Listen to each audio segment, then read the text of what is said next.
আসসালামু আলাইকুম। তোমরা যারা এই বছর নার্সিং ভর্তি পরীক্ষা দিবে বা দিতে চাচ্ছ তাদের জন্য আজকের এই ভিডিওতে আমি টোটাল নার্সিং ভর্তি পরীক্ষা নিয়ে আলোচনা করব।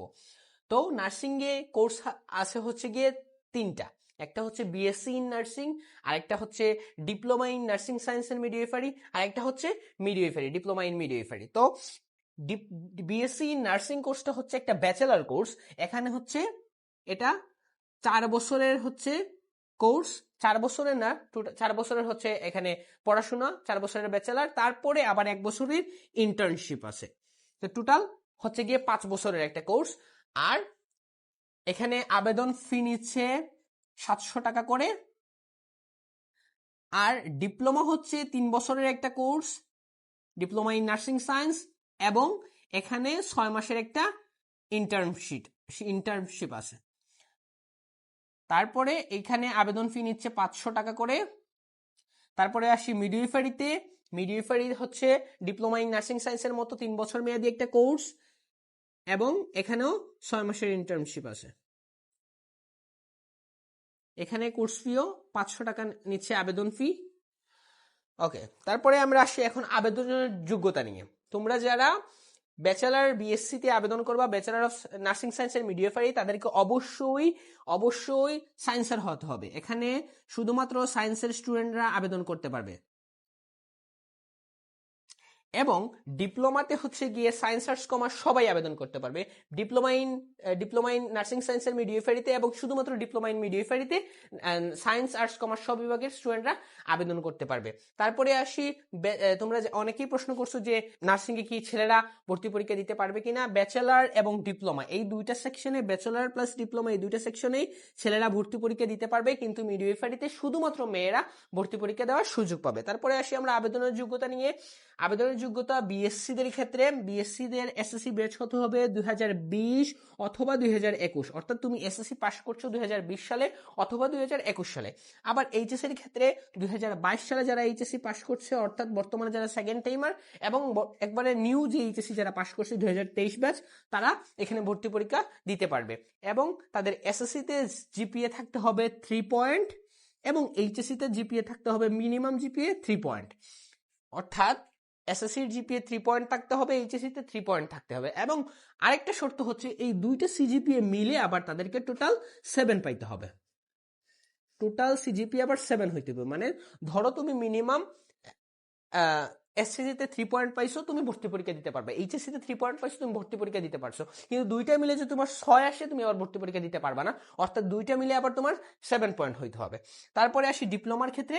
ডিপ্লোমার ক্ষেত্রে সেম নিয়ম, সেম, যে তোমার এসএসসি 2020 সনে পাস করতে হবে অথবা 2021 সনে তোমাকে পাস করতে হবে, এবং তোমার এইচএসসি সন হতে হবে 2022 অথবা 2023। অর্থাৎ এখানেও সেকেন্ড টাইমার সুযোগ পাবে। আর তাদের জিপিএ এর ক্ষেত্রে তোমাকে এসএসসি তে মিনিমাম রিকোয়ারমেন্ট হচ্ছে 2.50 পেতে হবে, এইচএসসি তেও 2.50 পেতে হবে, এবং দুইটা মিলে তোমাকে টোটাল পাইতে হবে 6 পয়েন্ট পাইতে হবে। অর্থাৎ তোমার দেখা যাচ্ছে এখানে 2.5 মিলে হচ্ছে 5, কিন্তু 5 হলে তুমি আবার আবেদন করতে পারবে না। 2.5 দুইটা মিলিয়ে তোমাকে 6 পয়েন্ট পাইতে হবে।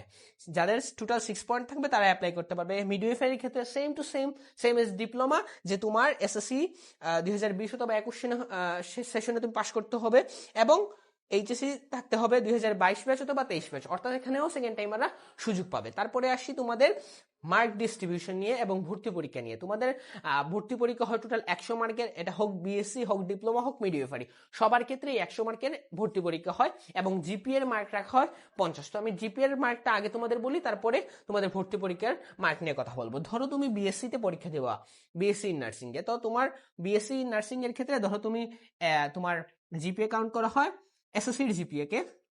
আমি এখানে লিখি,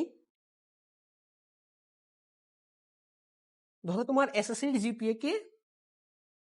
জিপিএ কে 4 দ্বারা মাল্টিপ্লাই করে লেখা হয়। তো ধরো তুমি এসএসসির জিপিএ তে পাইছো 5, তোমার হবে 5 × 4 = 20। তোমার এইচএসসির জিপিএ কে 6 দ্বারা মাল্টিপ্লাই করা হবে, অর্থাৎ ধরো তুমি এইচএসসি তে পাইছো 5, তো 5 × 6 = 30। এই দুইটা মার্ক মিলে তোমার টোটাল হবে 50। এই 50 মার্ক হচ্ছে জিপিএ এর মার্ক। তারপরে সেম একই নিয়মে তোমার ডিপ্লোমা এবং মিডওয়াইফারিতেও মার্ক, জিপিএ এর মার্কটা কাউন্ট করা হবে। তারপরে আসি, এই 50 মার্ক পাইলা তোমরা জিপিএর মার্ক, আর বাকি সাবজেক্টিভের মার্ক বা যেটা তোমাদের ভর্তি পরীক্ষার মার্ক, ভর্তি পরীক্ষার টোটাল মার্ক হচ্ছে 100 মার্কের ভর্তি পরীক্ষা হবে। এখানে বিএসসি দের ক্ষেত্রে হচ্ছে বাংলায় থাকবে 20, বাংলায় 20 মার্ক, ইংরেজিতে তোমরা পাবা 20 মার্ক, গণিতে 10 মার্ক, ফিজিক্সে 10, কেমিস্ট্রিতে 10, বায়োলজিতে 10 এবং সাধারণ জ্ঞানে 20 মার্কের ভর্তি পরীক্ষা হবে। এখানে তোমাদের যারা সায়েন্সের ভর্তি পরীক্ষা দেয় তাদের সবারই মোটামুটি ফিজিক্স, কেমিস্ট্রি এবং বায়োলজিতে মোটামুটি একটা প্রিপারেশন থাকে। তোমরা পিছিয়ে পড়ো বাংলাতে এবং ইংরেজিতে, বাংলা, ইংরেজি এবং সাধারণ জ্ঞানে।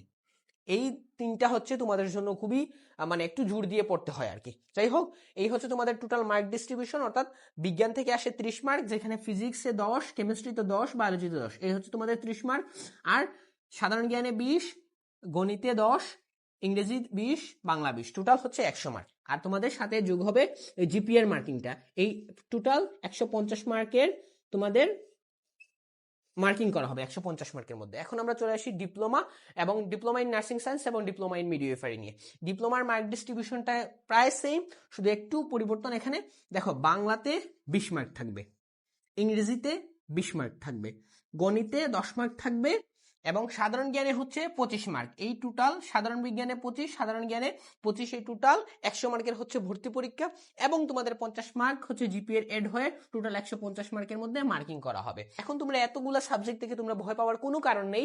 তোমরা যদি মানে এই যে তোমরা দেখছো ফিজিক্স, কেমিস্ট্রি, বায়োলজি বা বিজ্ঞান অংশের যে 30 মার্ক, এগুলা একদম ইন্টারের বেসিক থেকে প্রশ্ন আসে। তোমরা যদি সঠিকভাবে প্রিপারেশন নাও, একটা ভালো একটা গাইডলাইনের মধ্যে থাকো, তাহলে এই 30 মার্কে তোমরা 30-এ 30 পাওয়া সম্ভব যদি একটু ভালোভাবে পরিশ্রম করো। তারপর এখানে যে সাধারণ বিজ্ঞান দেখছো, এখানে প্রশ্ন আসছে হচ্ছে 9-10-এর সাধারণ যে বিজ্ঞান বই থেকে, খুব মানে বাইরে যায় না, একদম বেসিক প্রশ্নগুলো করা হয়। তারপরে এই যে গণিত দেখছো, গণিতে হচ্ছে প্রশ্নগুলো একদম বেসিক থেকে প্রশ্ন করা হয়। এখানে বিএসসি তে, ডিপ্লোমাতে, দুই জায়গাতেই গণিত একদম বেসিক। এখানে হায়ার ম্যাথ বা তোমাদের 9-10-এর ম্যাথও আসে না, এখানে আসবে জাস্ট শতকরা সহ বেশ কিছু টপিক থেকে প্রশ্ন আসে, একদম ইজি। এগুলা 6-7-এর বাচ্চারাও পারবে, মানে এত ইজি প্রশ্ন এগুলা আসে। তো যাই হোক, এখন আমরা কথা বলি তোমাদের আসন সংখ্যা, তোমাদের সরি পাস মার্ক নিয়ে। পাস মার্ক হচ্ছে এখানে 40, মানে তুমি 40 পাইলে একটা প্রাইভেট কলেজে তুমি ভর্তি হতে পারবা। অর্থাৎ তোমাকে 40 পাইতে হবে মিনিমাম, পাস করতে হবে। পাস না করলে তুমি একটা প্রাইভেটে ভর্তি হইতে পারবা না। তো তোমাকে মিনিমাম পাস মার্ক এখানে কত, 40 হতে তোমার পাস মার্ক। আর সরকারিতে চান্স পাইতে হলে এটা আসলে প্রতি বছর মানে এক এক বছর এক একটা মার্ক আসে, মানে কাটমার্ক তো পরিবর্তন হয়। তো এখানে মোটামুটি ধরা যায় যদি তুমি 70+ পাইতে পারো, যদি 70+ মার্ক পাও, তাহলে মোটামুটি তোমাদের সিট কনফার্ম ধরে নিতে পারো। কারণ 70+ পাইলেও এখানে মেয়েদের জন্য, বিশেষ করে মেয়েদের 70 পাইলেই চান্স পেয়ে যায়। আর ছেলেদের ক্ষেত্রে ছেলেদের একটু বেশি মার্ক পাইতে হয়, কারণ ছেলেদের এখানে সরকারি কলেজগুলো ছেলেদের সিট হচ্ছে 10% এবং বেসরকারিতে 20% সিট ছেলেরা পায়। সো মেয়েদের ক্ষেত্রে এখানে চান্স পাওয়াটা একটু বেশি সহজ। তো তোমরা একটু ভালো গাইডলাইনের মধ্যে যদি থাকো এবং ভালোভাবে প্রিপারেশন নাও, 70 পাওয়া কোনো বিষয়ই না। সো এখন আমরা চলে আসি আসন সংখ্যা নিয়ে। তোমাদের বিএসসি তে আসন সংখ্যা হচ্ছে 1200টি। এখানে প্রতি বছর যেহেতু কলেজ নতুন সরকারি হয়, তাহলে আসনের সংখ্যা একটু মানে আপস এন্ড ডাউন হতে পারে। তারপরে হচ্ছে ডিপ্লোমাতে আছে 2730টি নতুন কলেজ, শুনছি একটা বা দুইটা হয়েছে, এগুলার আসনগুলো যোগ হবে এখানে নতুন 1-2টা কলেজের। তারপরে মিডওয়াইফারিতে আসন আছে 1050টি। তো এই হচ্ছে তোমাদের নার্সিং নিয়ে টোটাল একটা আউটলাইন। তোমরা আশা করি তোমরা নার্সিং এর জন্য ভালোভাবে প্রিপারেশন নিবা। আর নার্সিং এর প্রিপারেশন নিয়ে বিএসসি, ডিপ্লোমা, মিডওয়াইফারি সবগুলো নিয়ে আমি আলাদা একটা ভিডিও দিব। আশা করি সেই ভিডিওতে তোমরা ভালো করে দেখবা এবং ভালো করে নার্সিং প্রিপারেশন নিবা এবং ভালো একটা সরকারি কলেজে তোমাদের চান্স নিশ্চিত করবা। সে পর্যন্ত সবাই ভালো থাকো, সুস্থ থাকো। আসসালামু আলাইকুম।